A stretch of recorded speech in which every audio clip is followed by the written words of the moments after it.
ሰላም ጤና ይስጥልን ተመልካቾቻችን ከአንከር ሚዲያ ዝግጅት ክፍል ያክብሮ ሰላምታችን እናቀርባለን። ህዝባዊ እምቢተኝነቱ ተስፋፍቷል። ህዝባዊ ተጋድሎም በተጠናከረ ሁኔታ እየተካሄደ ነው። የእንግሊዝ መንግስት በኢትዮጵያ ዜጎቹ ከፍተኛ ጥንቃቄ እንዲያደርጉ የጉዞ ማሳሰቢያ አውጥቷል። በተለይም በአማራ ክልል፣ በኦሮሚያና በትግራይ ክልሎች እንዲሁም በሶማሌ ክልል ዜጎች ጉዞ እንዳያደርጉ ማስጠንቀቂያ አውጥቷል። የተለያዩ ሀገራትም በኢትዮጵያ ዜጎቻቸውን ጥንቃቄ እንዲያደርጉ ማሳሰቢያ እየሰጡ ይገኛሉ። ህዝባዊ አመጽ ተፈርቷል። በኢትዮጵያ በየቦታው የሚታየው የህዝብ ተቃውሞ ወደ አጠቃላይ ሀገራዊ የህዝብ ንቅናቄ እንደሚሸጋገር ምልክቶች እየታዩ ነው። በአርባ ምንጭ፣ በዲላ፣ በጋምቤላ፣ በሲዳማ ህዝባዊ እምቢተኝነትን በማንሳት ህዝቡ አደባባይ ወጥቶ ተቃውሞን እየገለጸ ይገኛል። በዛሬው ዝግጅታችን በአማራ ክልል ያለውንም ወቅታዊ የተጋድሎ እንቅስቃሴ እንመለከታለን። የጦሩ አመራሮች ተይዘዋል፣ ተገድለዋል። በተለያዩ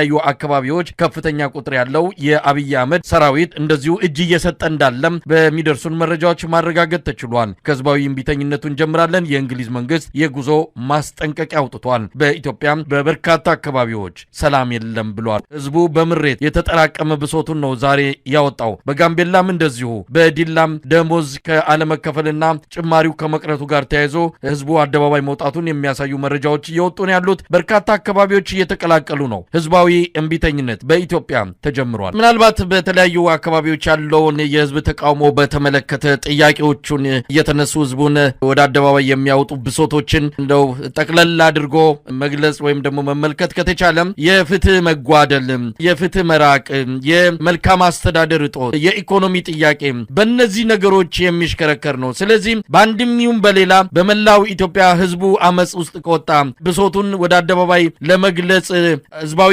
እምቢተኝነትን የሚጀምር ከሆነ ተመሳሳይ ናቸው አጀንዳዎች። የብሔር አጥርን የዘለለ፣ የሃይማኖት አጥርን የዘለለ ላለፉት 30ና 40 ዓመታት ህወሓት ስልጣን ላይ ከወጣ ጀምሮ አብይም አጠናክሮ ባስቀጠለው የብሔር ፖለቲካ ምክንያት ኢትዮጵያውያን አንድ የሚያደርጋቸው አጀንዳ የለም እየተባለ ነበር። አሁን የምንሰማቸው የህዝብ ድምጾች ተመሳሳይ ናቸው። በሲዳማ ደሞዝ ይከፈለን፣ በሃዲያ ደሞዝ ይከፈለን፣ በጋምቤላ፣ በቤኒሻንጉል ተመሳሳይ ጥያቄዎች ናቸው። አርባ ምንጭ የተነሳውም ሆነ በሃዲያ ከመልካም አስተዳደር እጦት ከፍትህ መጓደል ጋር የመጡትም ጥያቄዎች ተመሳሳይ ናቸው። ስለዚህ በአንድም ይሁን በሌላ በመላው ኢትዮጵያ መሰል ጥያቄዎች እየተነሱ ህዝቡ ወደ አደባባይ የሚወጡ ከሆነ የሚቆጣጠረው ሊሆን አይችልም። ምናልባት ምን አይነት ነገር ልናይ እንችላለን? እየተስፋፋ ነው። እንደ ወረርሽኝ በየከተማው ህዝቡ ስሜቱን ብሶቱን ለመግለጽ እየወጣ ነው። ከዚህ አንጻር ነገ ከነገ ወዲያ በርካታ ከተሞች ይቀላቀላሉ ተብሎ ነው የሚጠበቀው። እንግዲህ እስካሁን ያሉትን ህዝባዊ እምቢተኝነቶች የተካሄደባቸውና እየተካሄዱባቸው ያሉትን አካባቢዎች በዝርዝር ብንመለከት መላ ኢትዮጵያን የሚወክል ነው ማለት ይቻላል። በደቡብ ኢትዮጵያ በሲዳማ፣ በሃዲያ፣ በአርባ ምንጭ ጋሞ ጎፋ፣ እንደዚሁም በስልጤ፣ በጋምቤላ እነዚህ በአብዛኛው ከጫፍ የደቡብ ኢትዮጵያን አካባቢዎች የሚሸፍኑ ነው። በምዕራብ በቤንሻንጉል፣ በምስራቅም እንደዚሁ በተለያዩ የሐረርጌ አካባቢዎች እንደዚሁ ህዝባዊ ቁጣዎች በተለያየ መልኩ እየተገለጹ ይገኛሉ። ወደ ሰሜን ቢካሄድ እንደዚሁ የአማራ ክልል ረጅም ጊዜ ነው ጦርነት ውስጥ ከገባ። ትግራይም ጦርነት ውስጥ ሰንብቶ የቆየ አሁንም በዛ ዳርዳር እያለ ያለበት አካባቢ ነው። የህወሓት ታጋዮችም እንደዚሁ ተቃውሞ እያስነሱ በየጊዜው ሰልፍ የሚካሄድበት ነው። አዲግራት፣ መቀሌ እነዚህ አካባቢዎች በየጊዜው የተቃውሞ ሰልፎች የሚካሄድባቸው አካባቢዎች ናቸው። ወደ ደቡብ አካባቢ ወደ ደቡብ ራያማ አካባቢ እንደዚሁ በየጊዜው ህዝቡ አደባባይ የወጣ ተቃውሞ የሚገልጽበት ነው። በየአቅጣጫው የሚታየው እንቅስቃሴ ጥያቄዎቹ ወደ አንድነት እየመጡ ያሉበትን ሁኔታ ሲታሰብ አገዛዙ ምናልባት በቀጣይ ምን ሊወስድ ይችላል?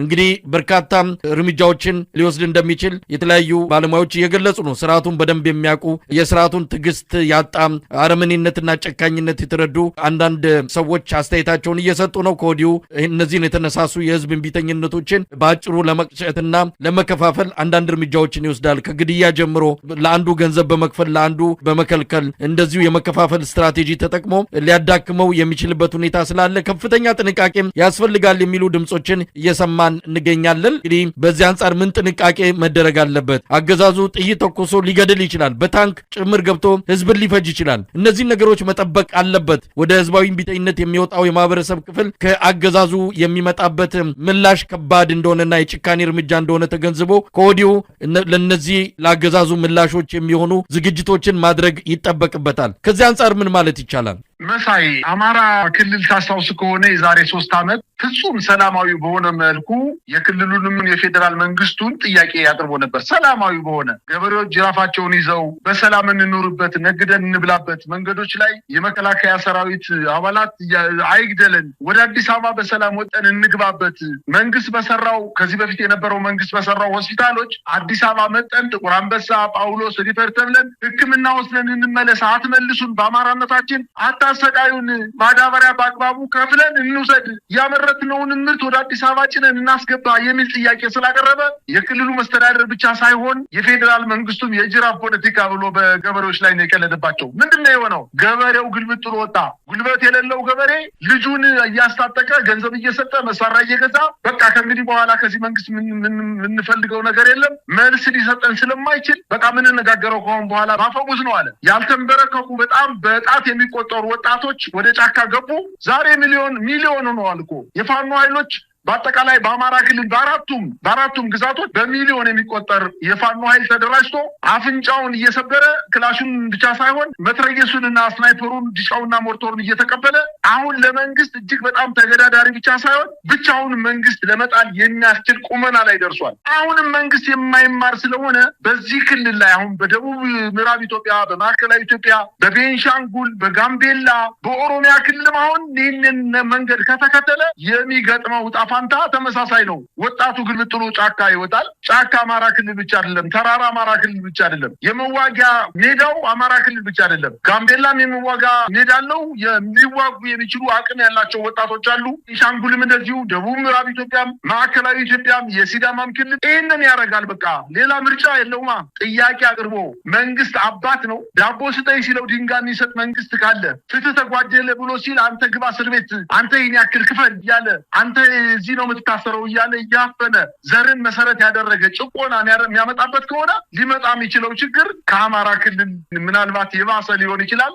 አሁን ሌሎች ክልሎች ከአማራ ክልል በደንብ አድርገው ትምህርት ወስደዋል። ትምህርት ስለወሰዱ ከእንግዲህ በኋላ ያቀረቡትን ጥያቄ መልስ መንግስት ማይሰጥ ከሆነ ምን ሊከተለው እንደሚችል ያውቃል። መንግስት ደግሞ በታሪክ እንደምናውቀው ለተከታታይ 7 ዓመታት በድርድር በውይይት ጥያቄ ፈቶ አያውቅም። የህዝብን ጥያቄ መልሶ አያውቅም። አታላይ፣ አጭበርባሪ፣ ደላላ ስርዓት በመሆኑ መፍትሄ ይሰጣል ተብሎ ስለማይጠበቅ ሁሉ አቀፍ የሆነ ትግል በኢትዮጵያ ላይ ይቀጣጠላል የሚል እምነት ነው ያለኝ። ይሄ ማታለል፣ መደለል የሚባለው ነገር መጀመሪያም እኮ አሁን ገንዘብ ሲኖረው ነው ይህ መንግስት ለተወሰኑ ሰዎች ገንዘብ ሰጥቶ ዛሬ የሚዲያ ዘመን እኮ ነው፣ ሚዲያ ያወጣዋል። ስለዚህ ማንም ከዚህ ስርዓት ጋር ገንዘብ ተቀብሎ ተደልሎ ወደኋላ የሚል ትግል ይኖራል የሚል እምነት የለኝም። ይሄን እኮ በአማራ ክልል ሞክሮታል። በአማራ ክልል የፋኖ ኃይሎችን 5 እና 10 ሰዎችን የሚታወቁ ሰዎችን ገንዘብ ሰጥቶ አፋቸውን አዘግቶ ከተማ ላይ ቤት ገዝቶ መኪና ገዝቶ ገንዘብ ባንክ አስቀምጦ ሰጥቷቸዋል እኮ። ግን የአማራ ትግል ወደኋላ ብሏል አላለም። ይህንን ድርጊት ከፈጸመው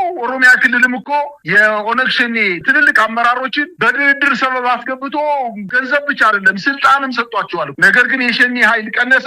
ሸኔ ጥቃቱን ቀነሰ? አልቀነሰም። ስለዚህ በአጠቃላይ ትግሉ ወደኋላ የማይቀለበስበት ወደኋላ የሚያፈገፈግበት ደረጃ አይደለም ያለው። አሁን መንግስት ምናልባትም ራሱ ወደኋላ ፈግፍጎ ከዚህ ካገዛዝ ዘመኑ ወንበር የሚነሳበት ጊዜ ሩቅ አይደለም የሚል እምነት ነው ያለ ይመሳይ። ሌላው አሁን እየተነሳ የሚገኘው በኦሮሚያ ክልል ያለው አጠቃላይ ሁኔታ ነው። መረጃዎች እንደሚያመለክቱት ወደ አማራ ክልል ገብተው በጦርነቱ እንዲሳተፉ ከተደረጉት መሃል ከ85% የሚልቁት የኦሮሞ ተወላጆች፣ የኦሮሞ ወጣቶች፣ የኦሮሞ ልጆች ናቸው።